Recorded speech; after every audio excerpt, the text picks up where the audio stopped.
So hello everyone, welcome back to another video. তো ধূমকেতু ঝড় যেতে না যেতেই রঘু ডাকাতের মানে ডাঙ্কা বেজে গেছে বলতে পারো। রঘু ডাকাতের গতকালকে একটা পোস্টার আসে এবং এই পোস্টারটা মারাত্মক। মানে দেবকে এরকম বাল্ক বডিতে পুরোপুরি খালি গায়ে এরকম ভাবে দেখবো এটা কখনো আশা করিনি। মানে দেবদা এরা বরাবরই এদেরকে আমরা দেখে এসেছি যে যেহেতু এদেরকে একটা কম পিরিয়ডের মধ্যে এদেরকে কাজ করতে হয়, তো সেখানে এত ডেডিকেশনের সাথে পুরোপুরি বডি এত কিছু মেনটেন করে 3 রকমের চরিত্র একই বছরের মধ্যে নিয়ে আসা খুবই ডিফিকাল্ট হয়ে যায় একজন অভিনেতার ক্ষেত্রে।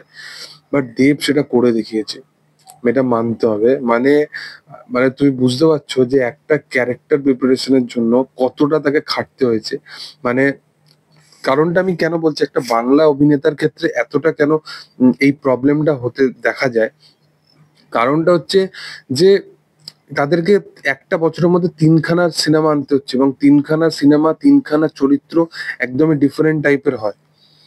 মানে প্রজাপতিও তাকে করতে হলো, আবার তাকে রঘু ডাকাত করতে হলো, আবার সে গত বছরে খাদান করেছিল, খাদানের জন্য আবার 2 রকমের তাকে লুক নিয়ে আসতে হয়েছিল, বডি টাইপ 2 রকমের ছিল।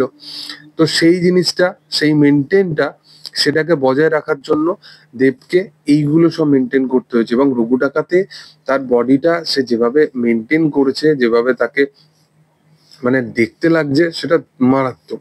এবং আমি তো সবসময় চাই যে দেবদার এই ফিজিক্সটা যেন মেনটেন থাকে। দেবদাকে এই ফিজিক্সটা রাখলে মানে পাগল, সবাই পাগল, মানে আমার নিজের বউও পাগল। এটা নিয়ে আর বেশি কিছু বলার নেই।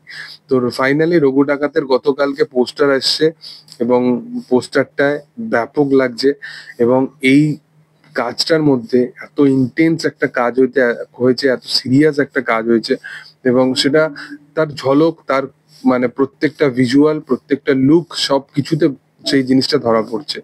এবং তার সাথে সাথে তোমাদেরকে আরেকটা জিনিস বলে রাখতে চাই যে মূলত এই কাজটা দেবদার এরকম মানে করা হয়েছে যেখানে অনেক রকমের বা অনেকগুলো এরকম সেট পিসেস রেডি করা হয়েছে যেখানে দেবের এন্ট্রি হবে।